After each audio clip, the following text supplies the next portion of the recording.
میں जा रहा हूँ और बड़ी चांस है कि ये जिस तरह के हालात हैं यहाँ, हालांकि मेरे कोई सब बेल है, मैं और बुशरा बेगम दोनों जा रहे हैं, वो भी बेल पे हैं, लेकिन कोई पता नहीं कि यहाँ क्योंकि कानून इसके ऊपर तो अमल हो नहीं रहा, तो किसी चीज पे मुझे अरेस्ट कर सकते हैं।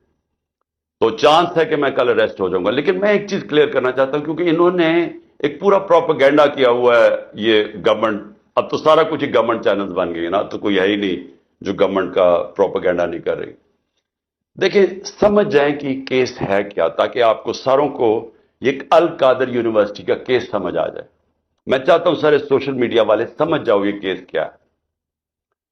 केस ये है कि मैंने फैसला किया था कि मैं सीरतुल नबी के ऊपर इस मुल्क की फ्यूचर लीडरशिप डेवलप करने के लिए वहां रिसर्च करवाएं, एक यूनिवर्सिटी बनाएं अल कादर की, साथ उसमें मॉडर्न टेक्नोलॉजीज, इसमें आर्टिफिशियल इंटेलिजेंस वगैरह वो भी हम पढ़ाएं।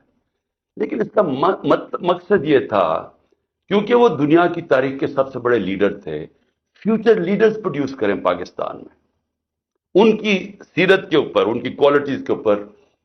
कि कभी हमने इसके ऊपर कोशिश नहीं की अपने लोगों को, हम दीनी बातें करते रहते हैं, उनकी दीनी साइड, लेकिन उनकी जिंदगी, उनकी जो जो सुन्नत है उसको अमल में लाने की कोशिश नहीं करते। तो ये मकसद था इस यूनिवर्सिटी का। इसके लिए मलिक रियाज ने कहा मैं स्पॉन्सर करता हूं इसको।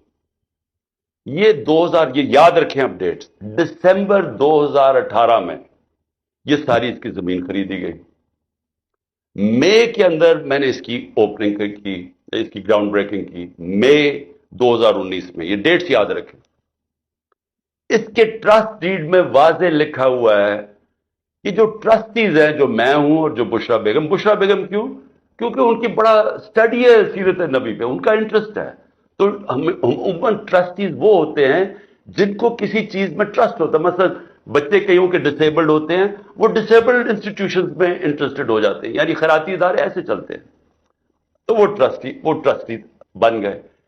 उस डीड के अंदर लिखा हुआ है कि ट्रस्टीज को किसी किस्म का फायदा नहीं हो सकता, कोई तनख्वाह नहीं मिल सकती, कोई डिविडेंड्स नहीं मिल सकता, कोई, वो जमीन जो है वो ट्रस्ट के नाम पे होती है, वो यानी ट्रस्टी का कोई किसी किस्म का उनको फायदा नहीं हो सकता, उस ट्रस्ट डीड के अंदर लिखा हुआ है। अब उसके बाद दिसंबर के अंदर एक एग्रीमेंट होती है। अब ये जरा गौर से सुने, ये मई में इसकी ओपनिंग हो जाती है, बिल्डिंग बननी शुरू हो जाती है, जो भी पैसा आता है वो सारा बिल्डिंग में सब अकाउंटेड है, वो ट्रस्ट चला रहा है, वो ट्रस्ट के अकाउंट्स हैं, ऑडिट हैं, सब कुछ अवेलेबल है नैब के पास। अब होता क्या है कि दिसंबर के अंदर एक एग्रीमेंट साइन होती है मलिक रियाज की और इंग्लैंड का, जिसको एनसीए कहते हैं, उनका एक इदारा होता है इंग्लैंड के अंदर, उसके बीच में एग्रीमेंट साइन होती है। उन्होंने मलिक रियाज के अकाउंट फ्रीज किए होते हैं कि सस्पेक्टेड ट्रांजैक्शन है, यानी हम सस्पिशियस ट्रांजैक्शन है, उधर उन्होंने अकाउंट फ्रीज किए होते हैं। मलिक रियाज और एनसीए फैसला करती है आपस में सीक्रेट एग्रीमेंट में कि ये जो पैसे हैं 190 मिलियन पाउंड्स होते हैं, उसमें 190 मिलियन पाउंड्स, वो मैं जो सुप्रीम कोर्ट का जो अकाउंट था जिसमें मलिक रियाज ने पैसे देने थे, सुप्रीम कोर्ट ने कहा था फाइन दो, वो उसमें वो कहता है कि मैं उसमें डिपॉजिट करता हूं।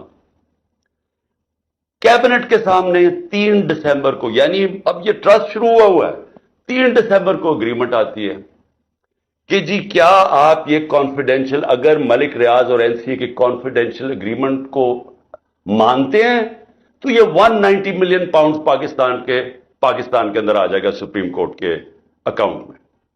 लेकिन अगर आप ये नहीं मानते और आप चाहते हैं कि इसको कंटेस्ट करना है, तो फिर आपको इंग्लैंड के अंदर इसके ऊपर केस करना पड़ेगा।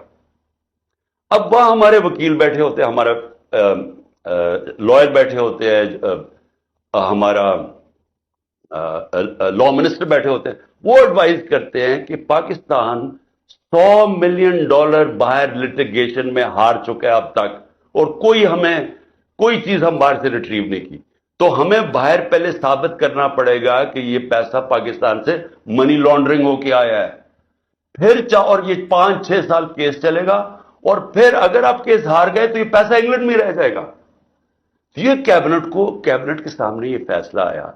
یا آپ $190 ملین پاؤنڈ لے لیں اور پاکستان کے سپریم کورٹ میں چلا جائے، اور یا پھر یہ پیسہ آپ کنٹیسٹ کرنا چاہتے ہیں تو کیس کر کے انگلینڈ میں اپنی کریں، اور اگر آپ جیت جاتے ہیں 5-6 سال لگیں گے پاکستان آ جائے گا، لیکن اگر آپ نہیں جیتتے تو وہ انگلینڈ میں رہ جائے گا۔ یہ تھا فیصلہ۔ کیبنٹ فیصلہ کرتی ہے کہ جی ہمیں 190 ملین پاؤنڈ آ رہا ہے، کبھی اتنا پیسہ آیا نہیں، ہم ایکسپٹ کر جاتے ہیں۔